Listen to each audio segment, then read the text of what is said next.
Para quien no lo conozcáis, Miguel Ángel García es trabajador de nuestra federación, está en excedencia del Deutsche Bahn, es el responsable del Gabinete Económico Confederal de Comisiones Obreras y es profesor asociado de Economía Aplicada de la Universidad Rey Juan Carlos. Ya hizo en la Ejecutiva Federal una presentación sobre cuáles son a grandes rasgos la situación económica de nuestro país, contextualizada internacionalmente, y además pues hizo una exposición de las propuestas de comisiones obreras ante la crisis y además cuáles eran las razones por las que Comisiones Obreras había hecho esas propuestas fundamentadas y argumentadas. Entonces, en la dirección del sindicato en Madrid, pues consideramos que sería positivo pues que todos estos planteamientos pues fuesen planteados en una asamblea de delegados y delegadas y que tuviésemos la oportunidad, que yo creo que no debemos desaprovechar, de escuchar a Miguel Ángel en la exposición que nos va a hacer y fundamentalmente en el traslado de las propuestas que tiene el sindicato para el futuro. Miguel Ángel.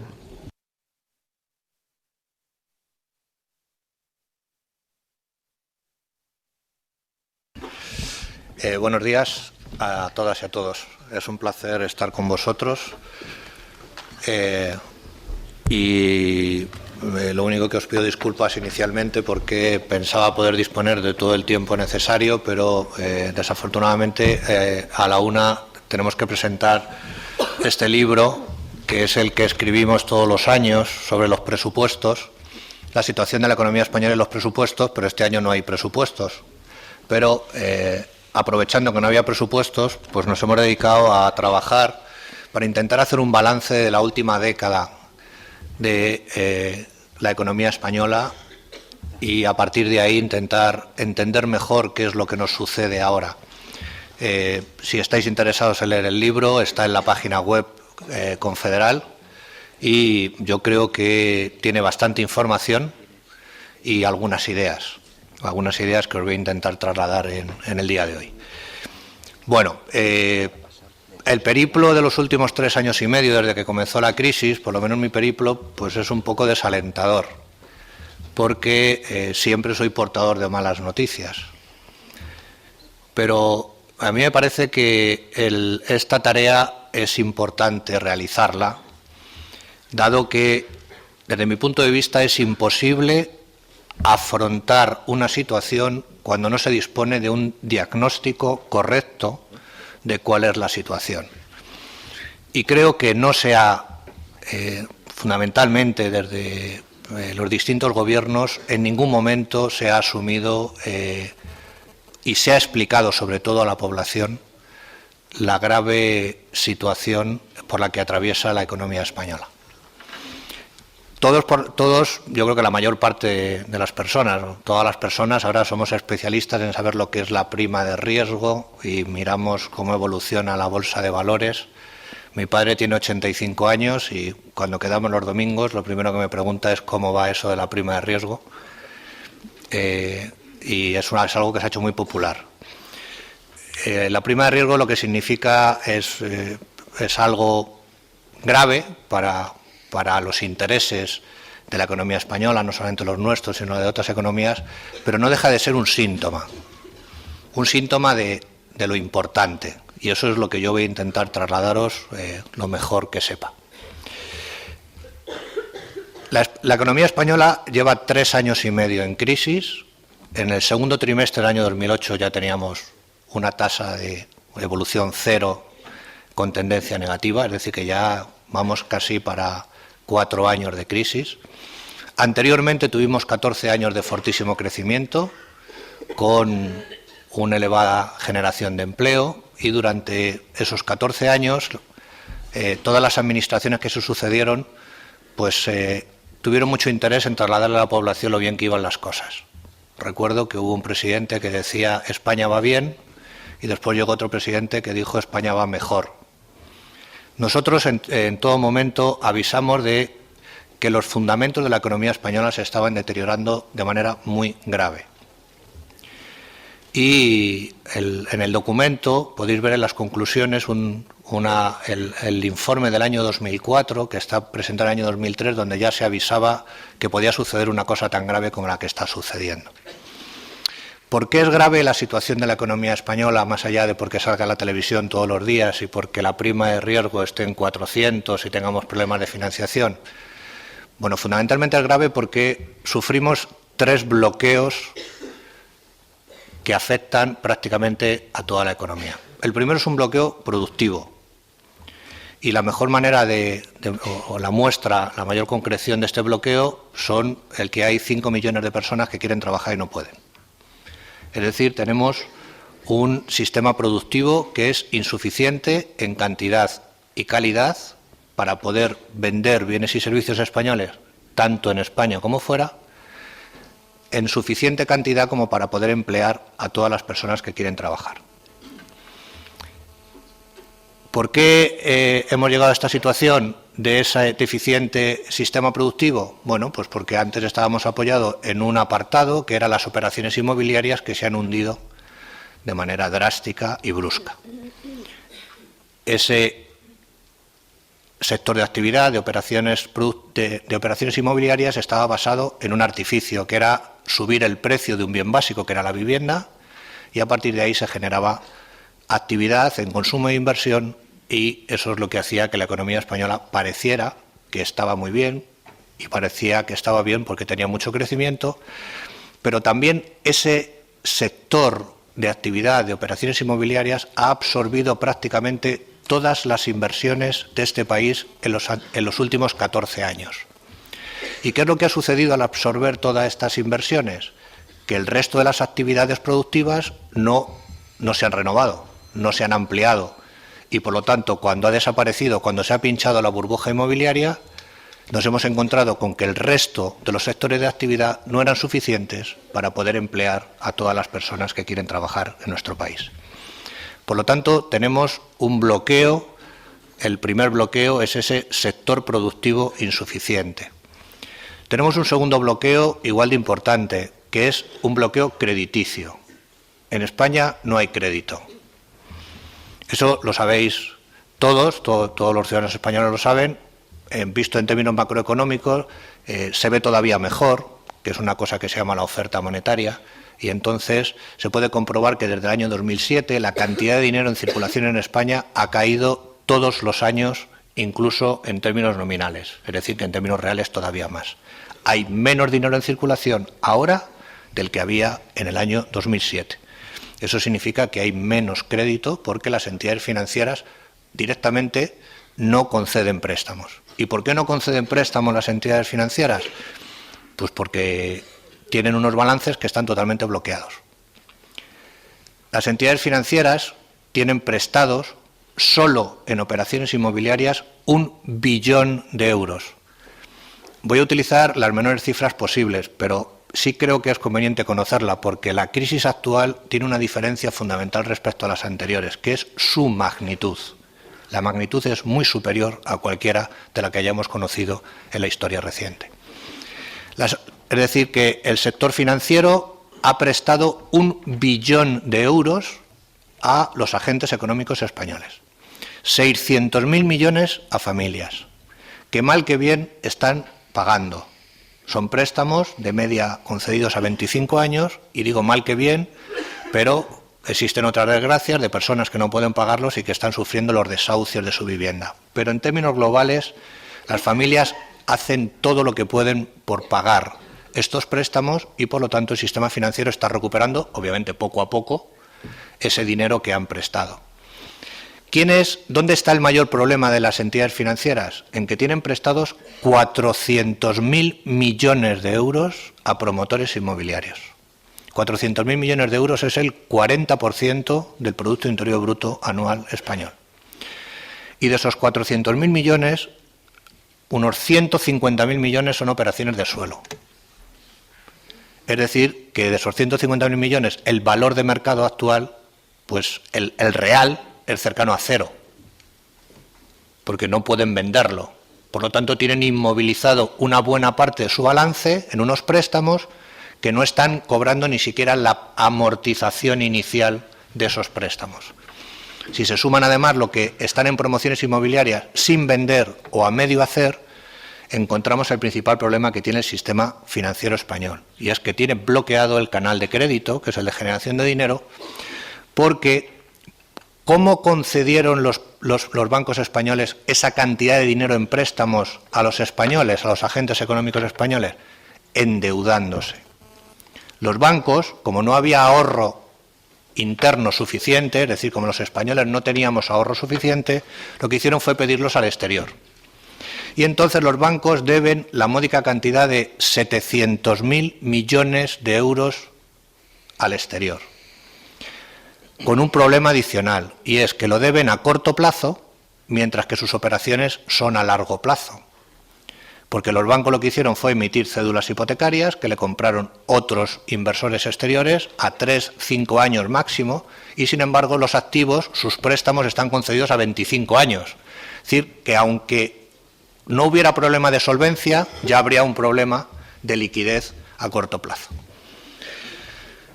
Por lo tanto, segundo gran bloqueo de la economía española, no tenemos crédito, y los bancos, cuando tienen que afrontar los vencimientos de esas amortizaciones de los préstamos que pidieron al exterior, ¿qué es lo que hacen? Pues rescinden lo que pueden. ¿Y qué es lo que pueden? Rescinden el crédito circulante a las pequeñas y medianas empresas, que es lo que está a corto plazo. Porque como no pueden rescindir los préstamos inmobiliarios, rescinden, echan mano de todo lo que pueden. Es decir, que es cierto que las empresas españolas, no solamente la población, tiene una dificultad extrema para poder acceder a préstamos para su circulante. ¿Y con esto qué es lo que produce? Pues lo que produce es que acentúa el primer bloqueo que os he dicho, que es el productivo, porque empresas que serían solventes dejan de serlo por un problema de liquidez. Al no tener liquidez para pagar sus materias primas y para pagar su circulante, para pagar a los trabajadores, entonces tienen que cerrar, se ven abocadas al cierre y por lo tanto acentúan el problema productivo, que ya de por sí era importante. El tercer bloqueo es un bloqueo fiscal. ¿Y por qué hay un bloqueo fiscal? Lo primero que se os pasa a la cabeza es porque hay una señora en Alemania que es muy mala y nos hace cumplir con unos requisitos de déficit. Bueno, pues esa es una parte de la verdad, pero solo una parte de la verdad. Es cierto que si queremos pertenecer a la zona euro, todos los países de la zona euro han decidido que hay que apostar por la sostenibilidad de las cuentas públicas, y esta sostenibilidad pasa, salvo que se cambie a corto plazo o a medio plazo, por tener un déficit máximo del 3% del Producto Interior Bruto en el año 2013. Pero lo cierto es que la economía española, el sistema fiscal español, ha llegado a esta situación por algunas decisiones que fueron adoptadas por sus gobiernos. España ahora mismo tiene que cumplir con un objetivo de déficit del 6% del PIB. Nuestros cálculos es que difícilmente lo reduciremos del 7%, y es más fácil que estemos más cerca del 7,5% que del 6%. Eso significa que lo vamos a reducir desde el 9,2% del año anterior y desde el 11% que se alcanzó en el año 2009, que fue el peor de todos. ¿Y por qué ha pasado esto? Que yo creo que es lo más interesante. Bueno, pues ha pasado esto porque todos los gobiernos aproximadamente desde el año 1996, pero fundamentalmente desde el año 2000, lo que han aplicado es una política fiscal procíclica. Es decir, han hecho todo lo contrario de lo que dice la teoría económica. La teoría económica lo que dice es que la política fiscal tiene que ser anticíclica. Es decir, que cuando la economía va bien sola, el sector privado, el sector público lo que tiene que hacer es retirarse un poco para no recalentar la actividad. Y cuando la economía va mal, es decir, cuando el sector privado no tiene capacidad de poder tirar de la economía, entonces tiene que aparecer el sector público con más gasto público o con una reducción de los impuestos para inyectar dinero y, por lo tanto, impulsar el consumo y la inversión. Sin embargo, durante toda la etapa expansiva de la crisis, todos los gobiernos, sin excepción, y especialmente el último, aplicó una política procíclica. Es decir, que cuando la economía iba como un tiro, lo que hizo fue bajar los impuestos. Bajó los impuestos, por supuesto los impuestos directos, los impuestos que giran sobre la capacidad económica de las personas. Entonces lo que hizo fue hacer una transferencia del sector público al sector privado. El sector privado, que ya de por sí iba muy bien, pues recibió ¿cuánto? Pues unos 20.000 millones de euros, 2 puntos del PIB, que fijaros qué bien nos vendrían ahora tenerlos. Con lo que todavía aceleró más la actividad económica y lo que hacíamos era gastar más. ¿Y dónde gastábamos más? ¿En España? No, porque no teníamos capacidad, nuestro tejido productivo no era suficiente como para absorber tanta actividad. Lo que hacíamos era endeudarnos con el exterior. ¿Cuánto nos hemos endeudado? Pues ahora mismo tenemos una deuda de 2,8 billones de euros. La mayor parte del sector privado. El sector público tiene unos 700.000 millones de euros, el sector privado 2,1 billones de euros. Esto es mucho dinero y es lógico que las personas normales tengamos problemas para poder entender cuánto es. Y por eso voy a intentar utilizar un símil para que sepamos la magnitud. Para pagar 2,8 billones de euros con los correspondientes intereses, tendríamos que estar trabajando gratis todos 4 años. Todos. No solo los trabajadores, también el excedente empresarial. Todos. Durante 4 años. Para que os hagáis una idea del disparate en la deuda en que hemos incurrido por este modelo que se ha aplicado desde 1996 hasta el año 2007. Es decir, que cuando las cosas iban bien y tendríamos que haber reforzado el sistema tributario no bajando los impuestos y acumulando un superávit, lo que se hizo fue rebajar los impuestos.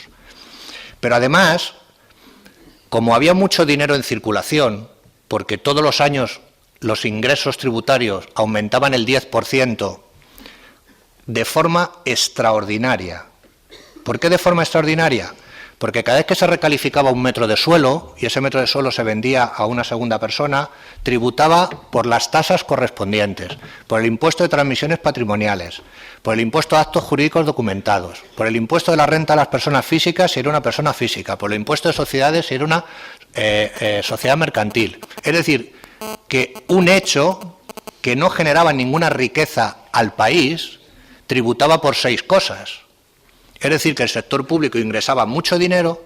¿Y qué es lo que hicieron todos nuestros gobernantes de todos los niveles de gobierno sin excepción? Podían haber dicho, que esto es una cosa extraordinaria, que se va a acabar, vamos a ser prudentes, vamos a ahorrar. Es decir, no, como yo tengo tanto dinero, ¿qué es lo que hago? Pues me lo gasto. Entonces me lo gasto en lo que sea. Entonces hay proliferación de universidades, polideportivos, trenes de alta velocidad, autovías que no se utilizan, hospitales en lugares donde no hay una masa crítica suficiente. Es decir, que lo que había que hacer durante esos 14 años, que era gestionar bien lo público, no solamente no se hizo, sino que se gestionó mal. ¿Qué es lo que ha sucedido cuando se pinchó la burbuja inmobiliaria? Cuando se pinchó la burbuja inmobiliaria, lo que ha sucedido es que los ingresos públicos se desplomaron. Es decir, todos esos ingresos extraordinarios demostraron lo que eran, extraordinarios. Y la economía española perdió una recaudación por valor de 7 puntos del Producto Interior Bruto. Unos 75.000 millones de euros cayó de un año para otro. Para que os hagáis una idea de las diferencias que existen entre solidez y falta de solidez de un modelo, en Alemania, en el año 2009, su economía retrocedió el 7% en términos nominales. La española retrocedió el 3,7%. En España la recaudación cayó 7 puntos del PIB y en Alemania creció 2 décimas.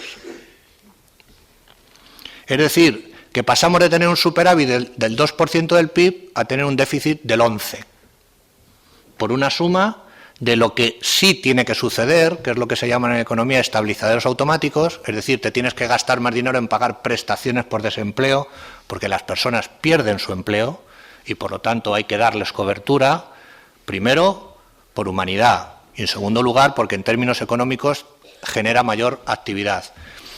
Y además también se reducen tus ingresos, pero por el ciclo.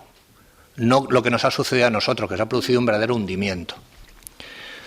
Como además se tomaron unas decisiones que no voy a entrar a detallar entre los años 2008 y 2009, porque no se reconoció que había una crisis, entonces las decisiones que se tomaban eran lo contrario que necesitaba la economía, porque claro, se trasladaban a la sociedad de una manera irreal.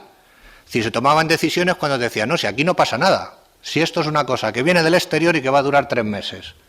Y entonces, ¿qué es lo que hacíamos las personas normalmente? Bueno, pues si esto viene del exterior y va a durar 3 meses, si a mí me da más dinero, me lo gasto, me lo sigo gastando. Como nos seguimos endeudando todavía en plan dinámico.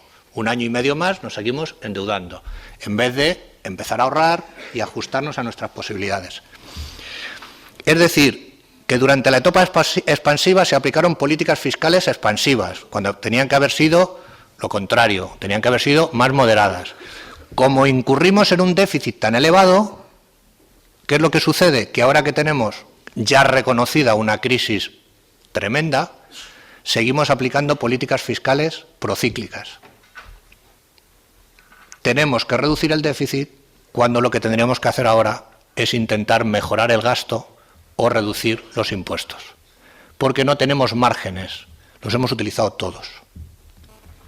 Y además nos encontramos con una estructura de gasto que tiene malas costumbres. Malas costumbres porque, como os decía, todos los niveles de gobierno durante mucho tiempo, como había mucho dinero en circulación y todos los años ingresaban un montón de dinero, pues han establecido unas fórmulas de gasto que no son las más eficientes para la población. Es decir, el gasto público juega un papel importantísimo porque sostiene el estado del bienestar y porque además corrige determinadas deficiencias del mercado. Pero tiene que ser eficiente. Y además tiene que mejorar la equidad en la distribución de los esfuerzos y de la riqueza entre la población.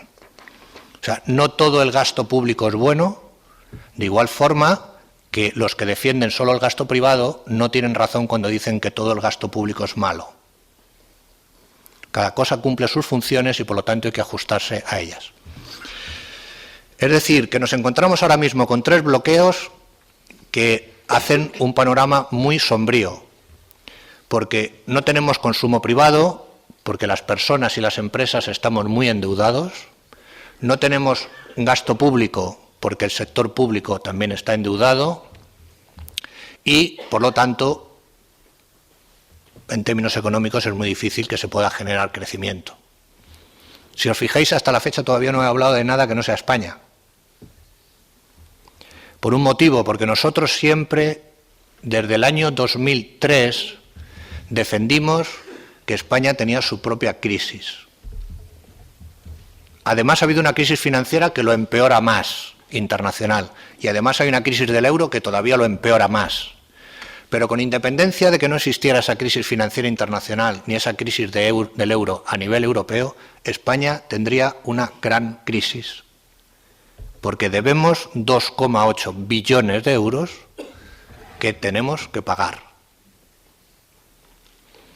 Y esto de la prima de riesgo no es un problema solamente de grandes intelectuales, sino que se resume en una cosa tan sencilla como esta. Hoy España subasta letras del Tesoro por valor de 4.800 millones de euros. Si no te las compra nadie, los inversores, eso que se llaman los mercados son los inversores, son los fondos de pensiones que también tenéis vosotros, algunos de vosotros, los ahorros de mi padre, o sea, además de los especuladores también hay otros que son inversores normales y corrientes. Si no nos compran los 4.800 millones de euros, directamente no se puede pagar la nómina del próximo mes del sector público. Es decir, no es un problema de la crisis de la prima de riesgo. Es que el dinero que tenemos de deuda en circulación, si no lo refinanciamos y además conseguimos que nos financien el déficit de este año, que va a ser aproximadamente unos 80.000 millones de euros, el sector público se paraliza. Y además contamina el sector privado.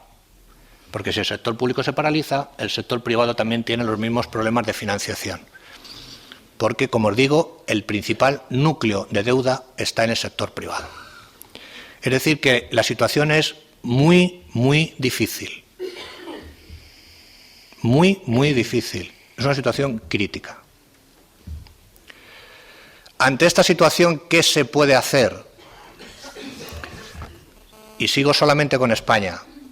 Vamos, ojalá se haya mejoras dentro del proyecto europeo y se puedan encauzar las cosas hacia algo que desde mi punto de vista que sería lo lógico, y es que conseguido una mayor coordinación fiscal, es decir, cuando se mutualizan los riesgos, entonces también se mutualizan las deudas. Es decir, ahora, si realmente hay una credibilidad o hay una convicción de que se han coordinado los saldos de las cuentas públicas al futuro, los saldos, no el contenido de las cuentas públicas. O sea, lo único que pone en los acuerdos es que tiene que haber un saldo que no puede superar determinado porcentaje del PIB, no cómo tienen que ser las cuentas públicas. O sea, no pone nada sobre que los ingresos tienen que ser pequeños y los gastos pequeños. Los gastos pueden ser muy grandes, lo único que dice es, si usted quiere gastar, también tiene que ingresar. Si se consigue eso y hay un avance respecto a que el Banco Central Europeo compre deuda, además de las decisiones que han tomado últimamente el viernes pasado, el ampliar la liquidez a 3 años, que es una forma encubierta de abrir la posibilidad de la compra de deuda pública, y se consiguiera mejorar el mecanismo de financiación e incluso llegar a eurobonos, la situación española mejoraría, pero mejoraría solo un poco. No significa que no tuviéramos el mismo problema. Tendríamos 5 millones de desempleados, tendríamos una deuda kilométrica, tendríamos un sector financiero que tiene que hacer ajustes racionales, y tenemos que construir un sistema fiscal que sea racional y sostenible. Y esas cosas no nos las quita nadie para hacerlo. ¿Cuáles son los dos retos, por lo tanto, que tiene la economía española? Tenemos que hacer frente a nuestras deficiencias, las deficiencias de nuestros cimientos, que están muy deteriorados, y aquí añadimos nosotros, desde Comisiones Obreras, otra que no tiene por qué ser compartida por todo el mundo, y es que tenemos que superar esa crisis con una distribución de los esfuerzos que sea equilibrada. Porque en la primera puede ser que coincida todo el mundo quiere salir de la crisis, mejorar, fortalecer los cimientos. Lo que nosotros podemos aportar fundamentalmente es que además se distribuyan los esfuerzos de una manera equilibrada. La situación es compleja, pero ¿qué es lo que se puede intentar o en qué líneas de trabajo se pueden profundizar? ¿Cómo se crea empleo? Bueno, pues se crea empleo vendiendo más cosas, para ser sintético. Y se pueden vender cosas en el mercado interior y se pueden vender cosas en el sector exterior. Es decir, podemos mejorar nuestra cuota de mercado aquí en el mercado español, que es grandecito, y podemos mejorar nuestra cuota de mercado en el exterior. Obviamente, si la economía va mejor en el exterior, pues tenemos más posibilidades de vender. Pero tampoco serían suficientes para reducir drásticamente 5 millones de personas en desempleo. ¿Cómo se puede vender más cosas, mejores, más bienes y servicios? Primero, por la vía óptima, la chupi, que es mejorando la calidad de nuestros productos. Si tú tienes unos productos que son muy atractivos, pues los vendes solos, con independencia de tu precio. ¿Cuál es el problema de esta vía? Pues el problema de esta vía es que es lenta. O sea, para mejorar el valor añadido de los bienes y servicios de un país se necesita tener una educación adecuada, inversión y desarrollo, en fin, una serie de cosas que hay que empezar a mejorarlas, por supuesto. Tenemos la generación de jóvenes mejores preparados de la historia de España. Yo doy clase en la facultad. Igual lo que tenemos es la generación de jóvenes con más títulos universitarios de la historia de España. Y habría que reflexionar bastante profundamente sobre por qué tenemos el 30% de fracaso escolar, por qué ocupamos el tercer puesto por la cola en PISA, o por qué tenemos un nivel de excelencia en nuestras universidades manifiestamente mejorable. Es decir, este momento es bueno para reflexionar sobre ello y también para tomar decisiones sobre estos temas, para intentar mejorar en la educación.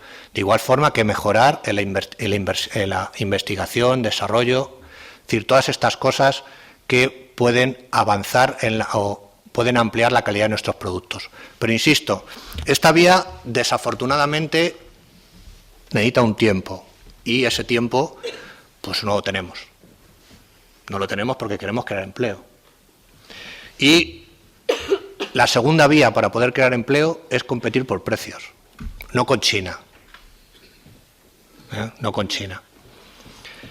España desarrolla las 2/3 partes de sus transacciones comerciales en la zona euro. Por lo tanto, donde tenemos que intentar competir es dentro de la Unión Europea. Es decir, no estamos compitiendo con China, con los precios de China. Y para competir por precios tenemos que intentar evitar algo que también ha sucedido durante los últimos 14 años y que es anexo al modelo que hemos tenido.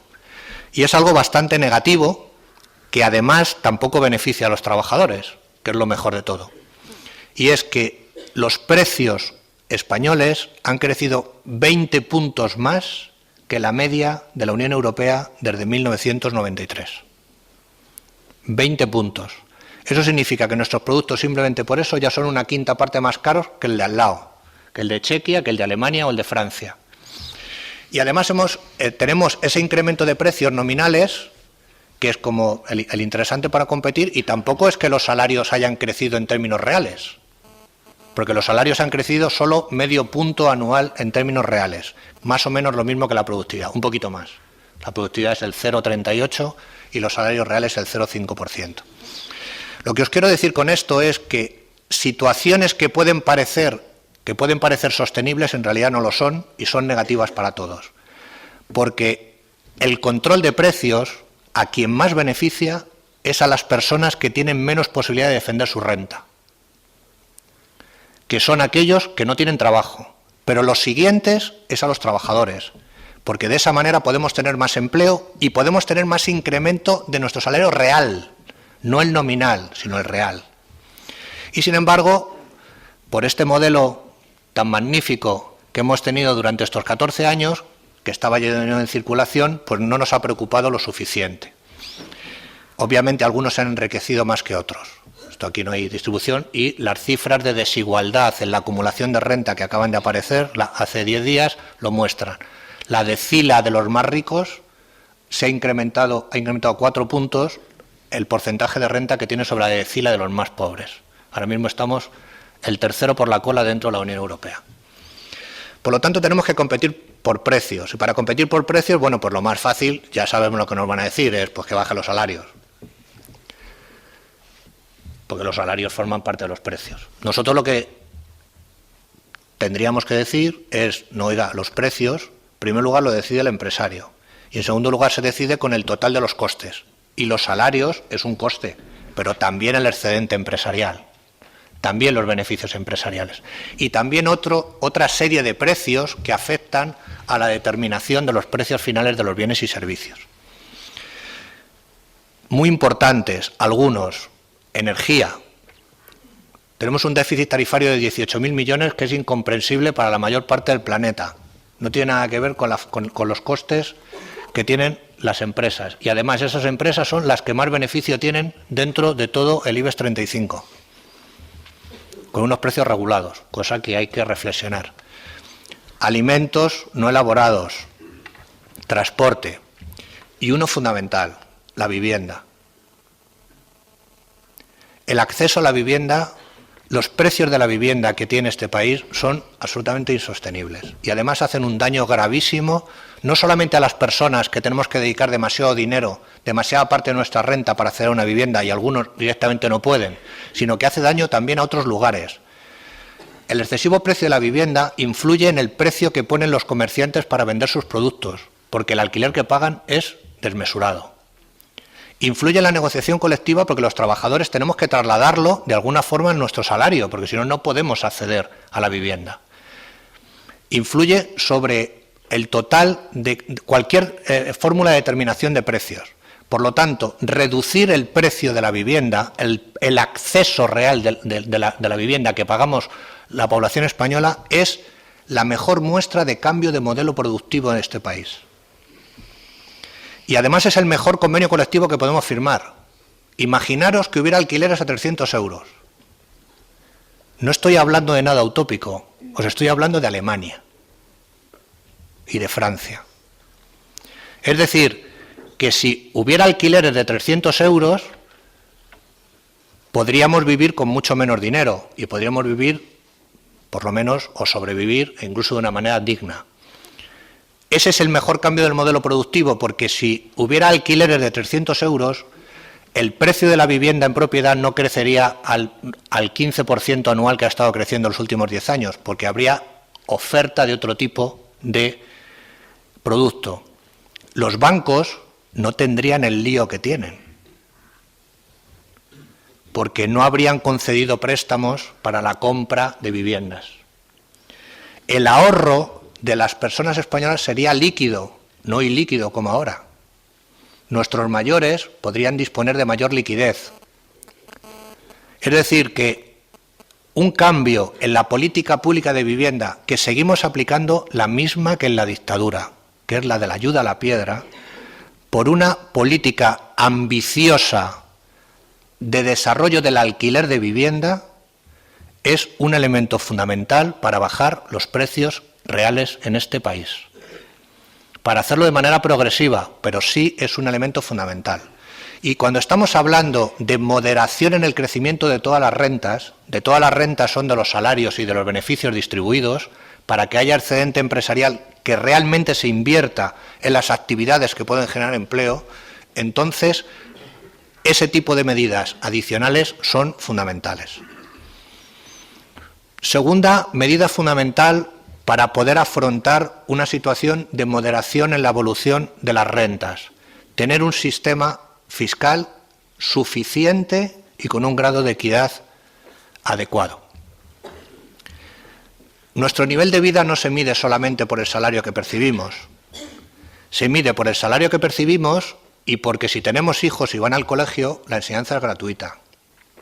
Y si nos ponemos enfermos y vamos al hospital, no nos cobran. Y si hay una persona que necesita unos servicios sociales, aunque en esto estamos bastante menos desarrollados de lo que debiéramos, también podemos acceder a una renta monetaria o en especie que complementa nuestra renta disponible. Es decir, que los servicios públicos útiles, igual que las políticas públicas útiles, las que demandamos los ciudadanos, los que necesitamos la población, no trenes que vayan a 300 por hora cuando nos podemos apañar con uno que vaya a 240, pero que tenga doble vía en todo el territorio. Esos servicios lo que hacen es que mejoran nuestra calidad de vida y, por lo tanto, tiene que ser prioritario construir un sistema fiscal que sea justo, suficiente y sostenible. Y para que un sistema fiscal sea sostenible se pueden hacer dos cosas. Se pueden reducir los gastos o se pueden incrementar los ingresos. ¿Qué gastos se pueden reducir? Pues se pueden reducir aquellos gastos que son duplicidades. Se pueden reducir los gastos que son despilfarros.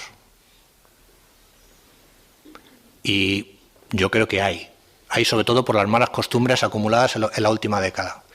Pero a la vez se pueden ingresar más recursos. Porque España tiene una presión fiscal 8 puntos del PIB inferior a la media de la Unión Europea. Es decir, que tendríamos margen para estar igual que la media, no la zona euro, sino la media de la Unión Europea, por valor de 8,1 puntos del Producto Interior Bruto. Casi 85.000 millones de euros, todo el déficit. Es decir, que se puede trabajar, primero, el fraude fiscal. El fraude fiscal es algo cultural en este país. No hay ningún gobierno que haya intentado luchar contra el fraude fiscal. Obviamente no han salido diciendo voy a permitir el fraude fiscal, pero hay muchas formas de decirlo. Porque cuando se reduce de 5 a 4 años el plazo de prescripción, ¿qué estás haciendo? Estás incentivando el fraude fiscal, reduces el riesgo una quinta parte.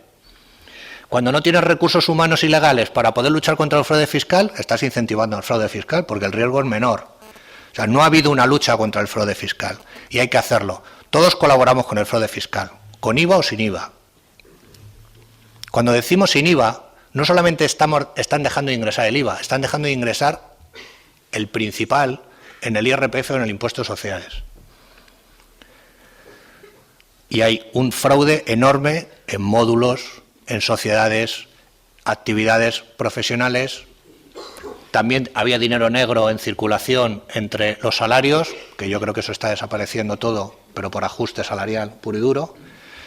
decir, hay muchos lugares donde trabajar. Hace falta una suma de medidas ejemplarizantes, normas, recursos legales y, sobre todo, voluntad política y presión social para que se luche contra ello. Pero el fraude fiscal, de igual forma, la lucha contra el fraude fiscal, de igual forma que la mejora del valor añadido, necesita tiempo. Y nosotros necesitamos dinero ya. Es decir, que lo lógico ahora sería subir los impuestos.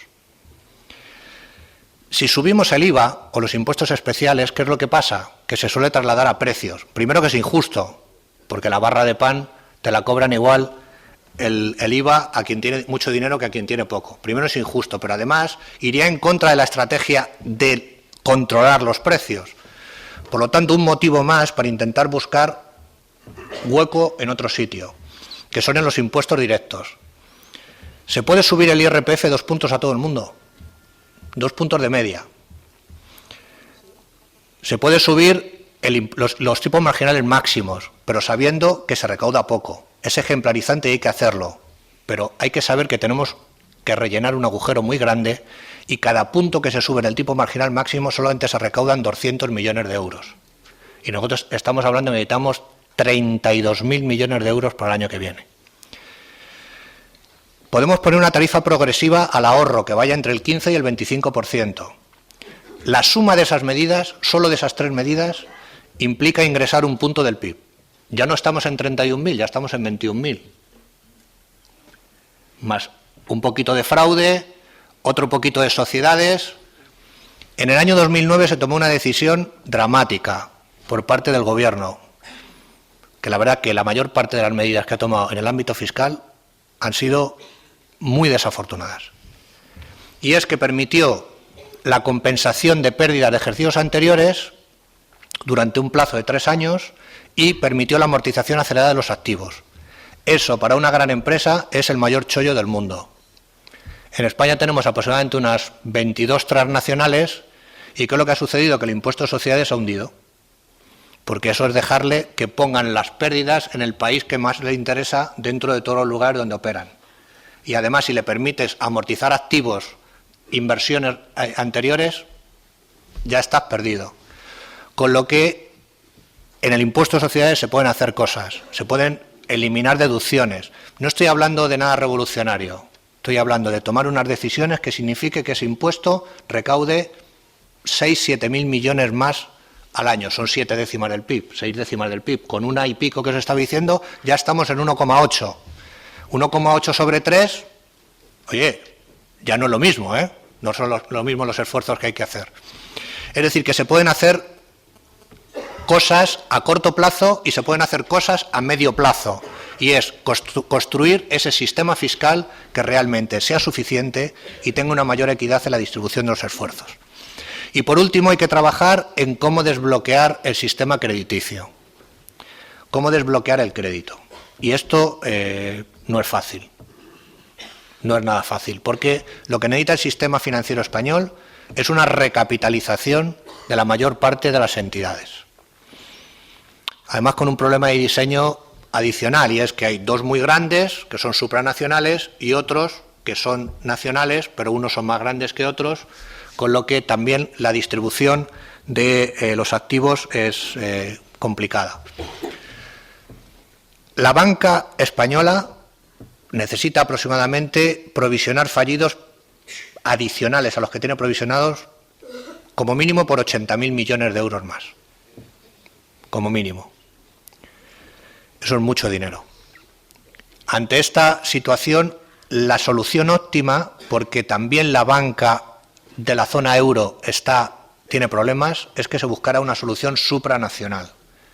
Solución supranacional es que pasara por el MEDE, por el mecanismo de financiación, o por lo menos que se permitiera una ampliación de la deuda que no computara a los mismos criterios que estamos ahora mismo. En la solución que se dice del Banco Malo, el Banco Malo tiene 2 problemas. Uno, es caro. Hace falta dinero para recapitalizarlo. Y en segundo lugar, hay que hacerlo bien para no incurrir en riesgo moral. Es decir, para no favorecer a todos aquellos directivos propietarios de entidades crediticias que se lucraron durante toda la etapa expansiva y ahora pueden pretender que se pague los costes entre todos. Es decir, que cualquier solución sobre el sistema crediticio hay que ser especialmente exquisito con no incurrir en riesgo moral. Es decir, hay que buscar penalizar a los culpables. Y dentro de esta penalización de los culpables, no me puedo dejar de mencionar a un organismo que ha tenido una parte importantísima de culpa en lo que ha sucedido en cuanto al sistema crediticio, que es el Banco de España.